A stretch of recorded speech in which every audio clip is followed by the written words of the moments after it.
Hello, I just wanted to share a little story I wrote some years ago based on a real woman I knew very well and what she went through, because I know a lot of people are going through a very hard time right now. It's a very isolating time, and so many millions of people have gone through times like this and have come through and thrived, and she is one of them. So I'll tell you who she is afterwards. So this is the little story. "I am not following you," one desperate voice whispers to another rapidly in French. "Are you crazy?" Midnight, June 1940. Somewhere in the Belgian countryside, a train slowly stops. It is a Nazi train full of POWs fresh from the Battle at Dunkirk. The Nazis have ravaged Europe. Their next destination, the English Channel, and finally, Britain.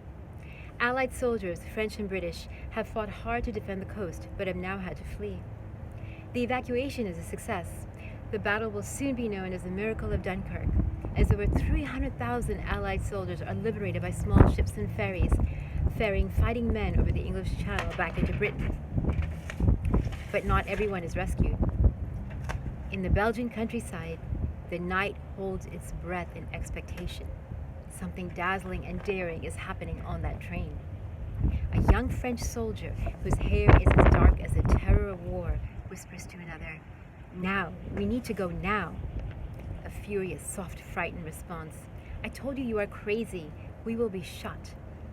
If you don't come with me now, I will tell everyone in Lille that you were a coward." The second man stares at the first. He cannot see the latter's eyes. It is too dark. The pressure of surrounding men too intense.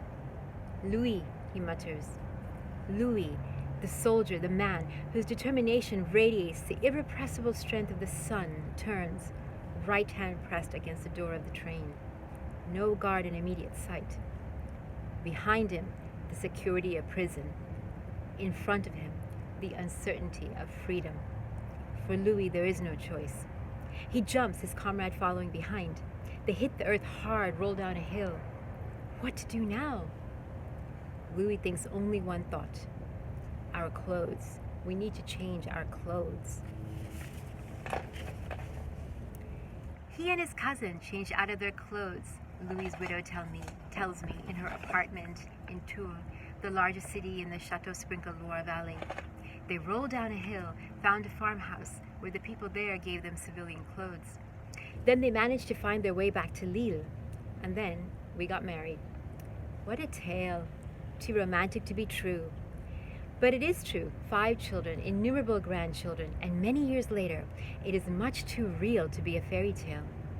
I met Madame Eglantine Menget when chance, or rather, from the hindsight of 2 decades, destiny, brought us together. I spent my junior year abroad in France, as I was majoring in French. But before my fellow students and I hit the big city of Paris, we spent 1 month in Tours to prepare our French and to prepare ourselves.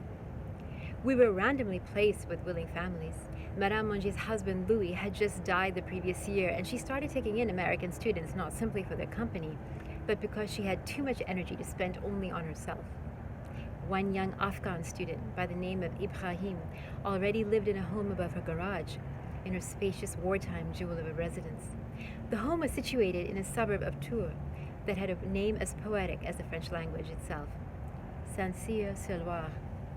And the heart of this jewel? The garden, where Madame grew tomates, champignons, aubergines, courgettes, piments, laitue, zucchini, peppers, lettuce.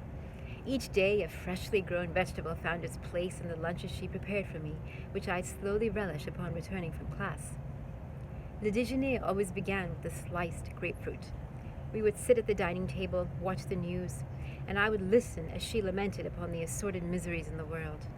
"Oh là là," she would say, "le chômage, la guerre, unemployment, war, oh là là." A centerpiece of lunch, of course, was le fromage. Being a South Indian vegetarian, I had never eaten cheese with such formality. Madame taught me how to slice the fromage, whether camembert, brie, or a variety of regional flavors. Just right.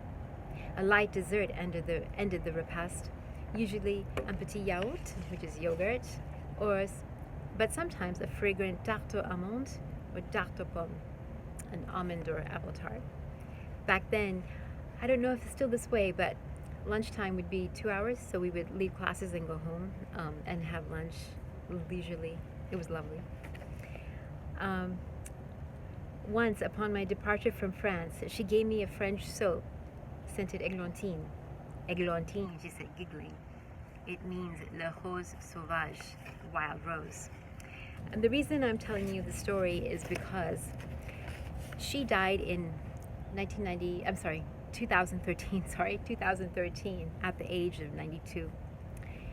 And during World War II, she was married to Louis, whom, as I said, I never met because he had died the year previously. But she was married to Louis, and she was pregnant with her first child, and the Nazis were in France. And they hid in the forest near Tours in Langeais. And to me, when she told me that, that was incredible, that they hid in the forest from the Nazis. And I don't know many details of that period. I'm trying to find some more out. But after that, she got through that. She raised 5 children. She had all sorts of other dramas in her life. But she was so strong, even at the end. When I last saw her, she was 91. And I had a really bad cold. But instead of, putting me to bed with a cup of hot tea, she said, let's take a walk. And we walked down to, it was a park, Parc de la Source, or Park of the Spring. And there was a convent nearby and everything. And as we were walking, she was telling me she's finding it. She used to walk very, very rapidly, but now she has to rest more. But boy, she was walking well. And in her apartment, one of the things she told me, which never left me, and which I think is really important for this quarantine period all over the world, on her balcony, she looked up at the sky and she said, "Le ciel, c'est la vue la plus belle du monde." It's the most beautiful view in the sky is the most beautiful view in the world.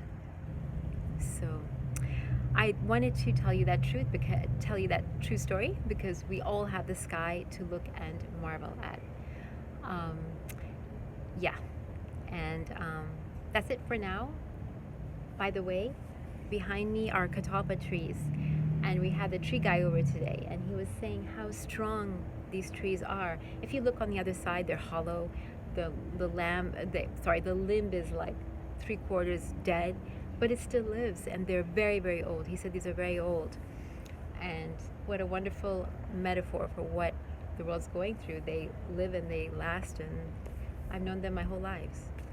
So, thank you.